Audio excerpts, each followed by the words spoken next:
Obesity is defined as an excessive accumulation of body fat. This is when a person consumes too many fats and calories but is not physically active. Therefore, the body retains the extra fats and calories consumed. Some factors that contribute to this condition are genetics and environmental circumstances. In both 2010 and 2012, about 78 million adults suffered from obesity. Because of this condition, many victims undergo discrimination. I don't like going to school because all the other kids pick on me. It hurts my feelings. Many people are not aware that fat shaming decreases the likelihood of an individual taking action on changing their lifestyle.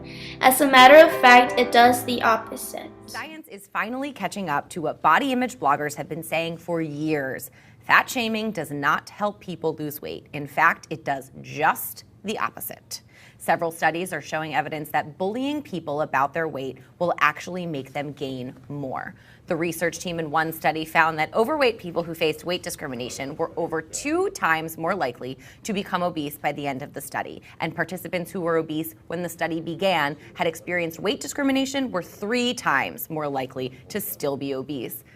This is a big deal. We see fat shaming all the time, and finally, there's some science behind the fact that it's detrimental to weight loss and not helping weight loss, because I think that's the misconception. Yeah, and I think that misconception is strange that it even exists, because a lot of times you hear that people have problems with eating because they have personal problems. They eat because they're stressed out. They eat out of shame. So shaming someone to lose weight seems that you're sort of pushing them into a dangerous cycle.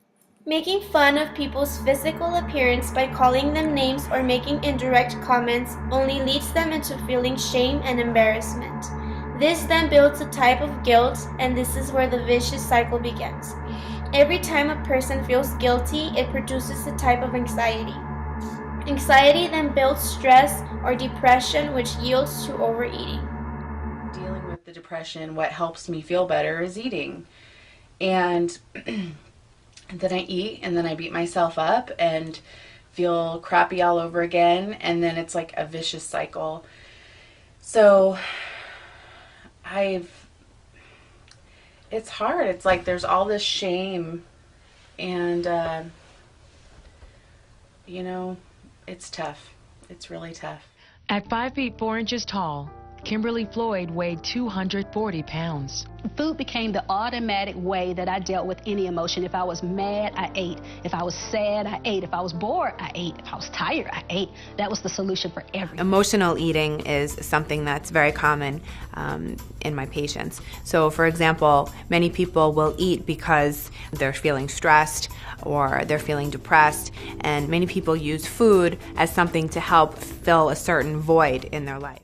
Bullying is a factor that can lead into depression. Therefore, it is important for society to be aware and educated on this issue. What really angers me about this is there are children who don't know better, who get emails as critical as the one I received, or in many cases even worse, each and every day. The internet has become a weapon. Our schools have become a battleground, and this behavior is learned. It is passed down from people like the man who wrote me that email.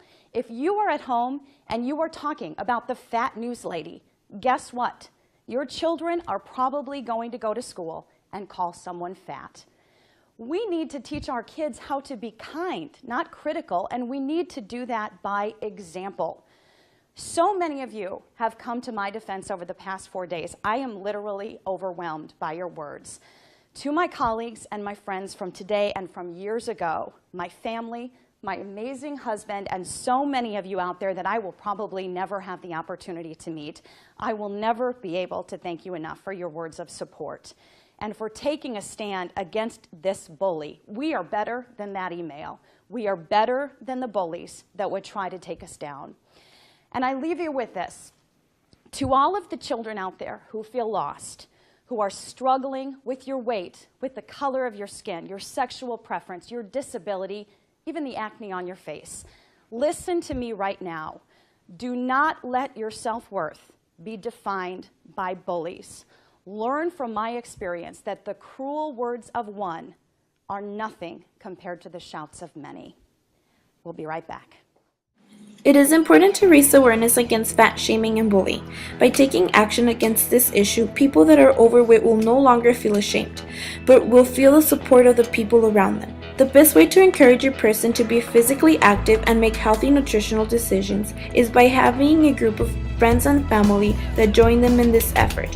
What better way to support a person that is facing this difficulty than by being examples in their lives and speaking words of life rather than of shame?